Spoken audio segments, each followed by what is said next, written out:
Hello friends, तो आइए बात करते हैं वन पीस के चैप्टर 1059 के बारे में, जो कि बहुत ही ज्यादा कमाल का चैप्टर है और आप लोगों को मजा आ जाएगा। तो आइए फिर शुरू करते हैं। सबसे पहले बात कर लेते हैं कवर पेज की, जहां पर हमें सीजर क्लाउन का एक नया अटैक दिखाया जाता है, जिसका नाम होता है हेल्यूसिनोजेनिक गैस नाम की टेक्निक का वो इस्तेमाल करता है। और यहां पर जो काटाकुरी और ओवन होते हैं, ये एक दूसरे की ही मार लगा रहे होते हैं, जो कि काफी ज्यादा अजीब है। लेकिन जो कुछ भी है, ये सीजर क्लाउन के फायदे में काम आने वाला है। अब बात करते हैं चैप्टर की। तो चैप्टर की शुरुआत होती है स्फीनिक्स आइलैंड के पास, और फिर हमें मार्को दिखाया जाता है, जहां पर वो शैंक्स का शुक्रिया अदा कर रहा होता है, क्योंकि शैंक्स ने उसे स्फीनिक्स आइलैंड तक लिफ्ट दी होती है। शैंक्स मार्को को अपना क्रू ज्वाइन करने का ऑफर देता है, लेकिन यहां पर मार्को बोलता है कि मैं बड़े पायरेट्स की और बेबी सिटिंग नहीं करना चाहता हूं और मैं ओल्ड हो गया हूं।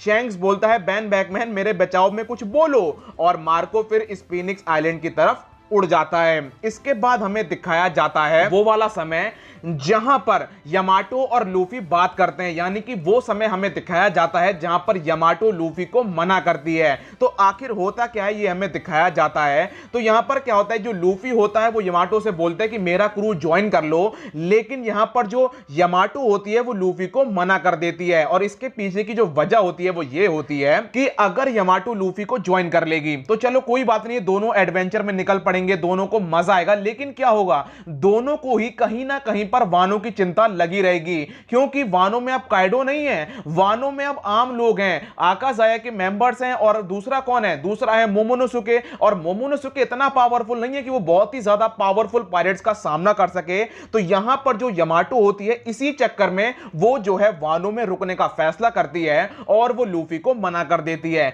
लूफी भी उसके फैसले का सम्मान करता है और बोलते कि शायद तुम बिल्कुल सही कह रही हो, और इस तरीके से जो यामाटो होती है वो वानों में ही रुक जाती है। इसके बाद वहां पर मार्को आता है। मार्को लूफी को बोलता है, हे लूफी, अच्छा मैं चलता हूं, पास में ही मुझे एक शिप नजर आई है और ये शिप होती है शैंक्स की। वो वहां पर जाने की बात कर रहा होता है और बोलता है कि वो शिप मुझे लिफ्ट दे देगी और मुझे मेरे आइलैंड तक छोड़ देगी। तो यहां पर लूफी मार्को का शुक्रिया अदा कर रहा होता है, वानों में मदद करने के लिए नहीं, वो मरीन फोर्ड की बात कर रहा होता है कि मरीन फोर्ड में तुमने मेरी जान बचाई थी, तुमने मेरी मदद करी थी और वहां पर मैं तुम्हें शुक्रिया नहीं बोल पाया था। तो यहां पर अब लूफी मार्को को शुक्रिया बोलता है। मार्को बोलता है ठीक है मैं चलता हूं, और वो जाते जाते बोलता है कि लूफी ध्यान रखना, ये एरा तुम लोगों का है, तुम ताकतवर बनो और एडवेंचर का मजा लो। इसके बाद हमें अमेज़न लिली दिखाया जाता है, जहां पर लड़कियां बोल रही होती हैं कि आइलैंड की हालत तो काफी खराब है। हैंकॉक बोलती है जब तक मैं यहां पर रहूंगी नेवी यहां पर हमला करती रहेगी, इसलिए मुझे यहां से चले जाना चाहिए। लेकिन उसे समझ नहीं आ रहा होता है कि मैं कहां पर जाऊं। फिर उसे लूफी का नाम याद आता है और वो बोलती है कि मुझे लूफी के पास चले जाना चाहिए और मुझे उससे शादी कर लेनी चाहिए। फिर हमें दिखाया जाता है कि आखिरकार आइलैंड की ऐसी हालत हुई कैसी। तो होता क्या है कि आइलैंड के ऊपर नेवी हमला कर देती है और फिर वाइस एडमिरल पैसिफिस्टा सेराफिज्म को मैदान में उतारने का ऑर्डर देता है। और फिर हमें पैसिफिस्टा दिखाई जाती है, जो कि छोटी बच्ची होती है लेकिन बहुत ही ज्यादा पावरफुल होती है, और वो मार्गियो राइट की हालत खराब कर देती है। इधर नेवी के सोल्जर्स की नजर पड़ती है कि ब्लैकबियर्ड उनकी तरफ आ रहा है। ब्लैकबियर्ड जब उनकी तरफ आ रहा होता है तो वो अपने डेविल फ्रूट की पावर का इस्तेमाल करता है और समुद्र में खलबल मचा देता है। जब भाई साहब समुद्र में खलबली मचती है तो वहां पर जितने भी सोल्जर्स होते हैं नेवी के, उनकी हालत खराब हो जाती है। और ब्लैकबियर्ड वहां पर बोआ हैंकॉक का डेविल फ्रूट लेने के लिए आया है। फिर वहां पर उसके साथ कैटरीना डिवॉन और वस्को शॉर्ट भी आए हैं। तो यहां पर डिवॉन बोलती है कि जो बोआ हैंकॉक है उसका चेहरा कितना प्यारा है, लेकिन मैं उसकी गर्दन से ट्रॉफी बनाना चाहती हूं। और यहां पर ब्लैकबियर्ड बोलता है कि देखो ऐसा है कि एक बार हम उसका डेविल फ्रूट ले लें, उसके बाद तुम्हें जो भी करना है तुम उसके साथ कर सकती हो। लेकिन यहां पर वस्को शॉर्ट बोलता है कि भाई एक बात सुन लो, वो बहुत ही ज्यादा प्यारी है, मेरे ख्याल से अगर हम उसको यहां से जिंदा ले जाएंगे तो वो हमारे ज्यादा काम आएगी। और इसके बाद जो सोल्जर्स होते हैं नेवी के, वो वाइस एडमिरल यामाकाजी के पास जाते हैं और बोलते हैं कि सर आप अपना ऑर्डर दीजिए ताकि हम ब्लैक बियर्ड के ऊपर हमला कर सकें। तो यहां पर वो बोलते हैं कि तुम लोग वेट करो, पहले हेडक्वार्टर से ऑर्डर आने दो, फिर हम लोग कुछ करेंगे। इधर ब्लैक बियर्ड व्हाइट बियर्ड के फ्रूट की पावर का इस्तेमाल करता है और पूरे आइलैंड को हिला के रख देता है। फिर वो बोलता है बोआ हैंकॉक बाहर आओ। फिर हमें कोबी दिखाया जाता है, वो भी थोड़ा टेंशन में आ जाता है कि यहां पर बीबी क्या कर रहा है। इधर जो नेवी के सोल्जर्स होते हैं वो बोआ हैंकॉक के घर के ऊपर धमाके कर रहे होते हैं, हमला कर देते हैं और वो बोआ हैंकॉक से बोल रहे होते हैं कि बाहर आओ और अपने आप को हमारे हवाले कर दो। लेकिन बोआ हैंकॉक उनसे लड़ना चाहती है, लड़ नहीं रही होती है लेकिन हां वो लड़ना चाहती है।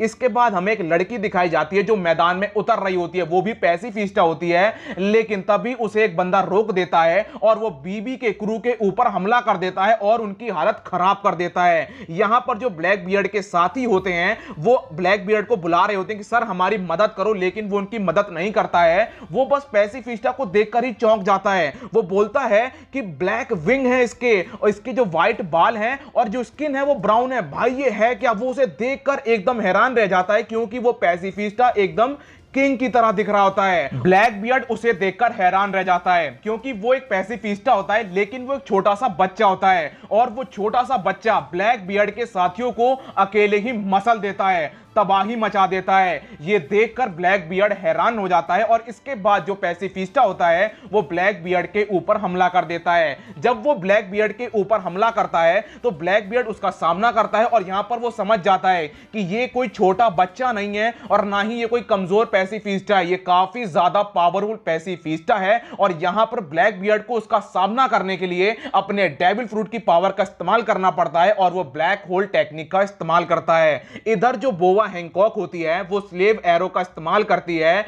नेवी के सोल्जर्स, वाइस एडमिरल और हेलमेपो, इन सब को वो क्या करती है, स्टोन का बना देती है। इधर जो पैसिफिस्टा होता है वो सबकी मार लगा रहा होता है तो कोबी उसे रोक देता है और बोलता है रुक जाओ, अगर तुम ऐसे ही तबाही मचाते रहोगे तो तुम इन सबको मार दोगे। हैंकॉक कोबी के ऊपर हमला करने वाली होती है तभी बीबी मैदान में आता है और वो बोआ हैंकॉक की गर्दन पकड़ लेता है। यहां पर बोआ हैंकॉक की हालत खराब हो जाती है। इसके बाद हमें बोआ हैंकॉक की बाउंटी बताई जाती है। बोआ हैंकॉक की बाउंटी है 1,659 मिलियन बैरीज की और जो बीबी है उसकी बाउंटी है 3,996 मिलियन। इन दोनों की बाउंटी बहुत ज्यादा भारी भरकम है। इधर जो बोआ हैंकॉक होती है उसने डिवॉन और शॉर्ट इन दोनों को भी स्टोन का बना दिया होता है और यहां पर कोबी को समझ नहीं आ रहा होता है कि वो करे क्या। यहां पर बोआ हैंकॉक भी मैदान में है, बीबी भी मैदान में है और फिर बीबी बोआ से बोलता है मेरी नजर तुम्हारे फ्रूट के ऊपर काफी समय से थी। बोआ बोलती है मेरा फ्रूट बस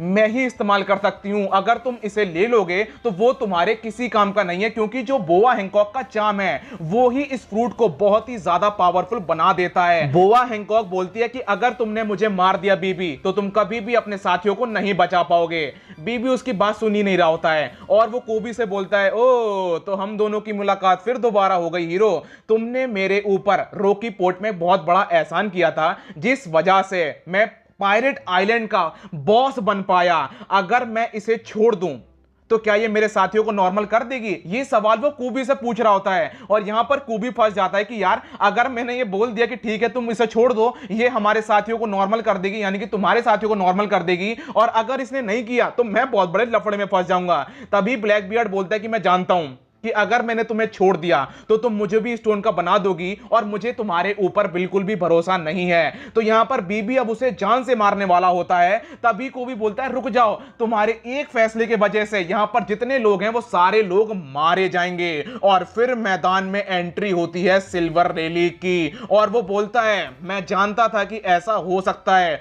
वो बीबी से बोलता है ए व्हाइट बियर्ड के अप्रेंटिस, सच बताऊं तो तुम मुझे बिल्कुल अच्छे नहीं लगते हो, बस करो। रेली बोआ से बोलता है सबको ठीक कर दो, बाकी मैं संभाल लूंगा। और फिर हमें करंट में दिखाया जाता है जहां पर हमें यह बताया जाता है कि जो शाकू याकू है वो पहले एम्प्रेस थी अमेज़न लिली की। बोआ हैंकॉक की हालत खराब होती है और वो सिल्वर रैली का शुक्रिया अदा कर रही होती है। सिल्वर रैली बोलता है मेरी रेपुटेशन ने हमें बचा लिया, नहीं तो मैं बीबी का सामना नहीं कर सकता हूं। बात यह नहीं है कि वो उसका सामना नहीं कर सकता या फिर उसे हरा नहीं सकता है, बात बस इतनी है कि वो अब ओल्ड हो चुका है। इधर बोआ हैंकॉक की बहन बोलती है कि जो पैसिफिस्टा थे, 2 पैसिफिस्टा थे, वो बहुत ही ज्यादा पावरफुल थे और जो सबसे आश्चर्यचकित वाली बात है कि उन्हें एक खरोच भी नहीं आई। बैटल काफी लंबी चली लेकिन उन्हें खरोच भी नहीं आई। और इसके बाद हमें दूसरी पैसिफिस्टा दिखाई जाती है और वो होती है बोआ हैंकॉक। पहला पैसिफिस्टा एकदम किंग की तरह होता है और दूसरा पैसिफिस्टा एकदम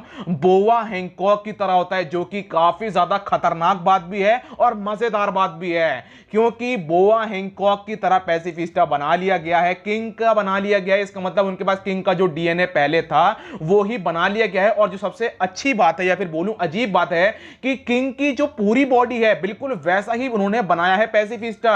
मतलब जैसे उसकी फायर निकलती है वैसी पैसिफिस्टा से फायर निकल रही होती है, उसी की तरह लड़ रहा होता है, स्वॉर्ड भी उसके हाथ में होती है, वो एकदम पूरा किंग की तरह बना होता है। अब सोचने वाली यह है कि किस किस का डीएनए इनके पास है और कौन कौन सा और पैसिफिस्टा इन्होंने बना लिया है। भाई साहब मरीन ने इस बार वाकई में खतरनाक चीज कर दी है।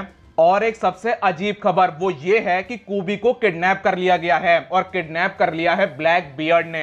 भाई साहब इस खबर ने तो एकदम हिलाकर रख दिया और यहीं पर चैप्टर खत्म हो जाता है। मिलता हूं अगली वीडियो में, जब तक के लिए अपना ख्याल रखिए, कोरोना से सावधान, गुड बाय।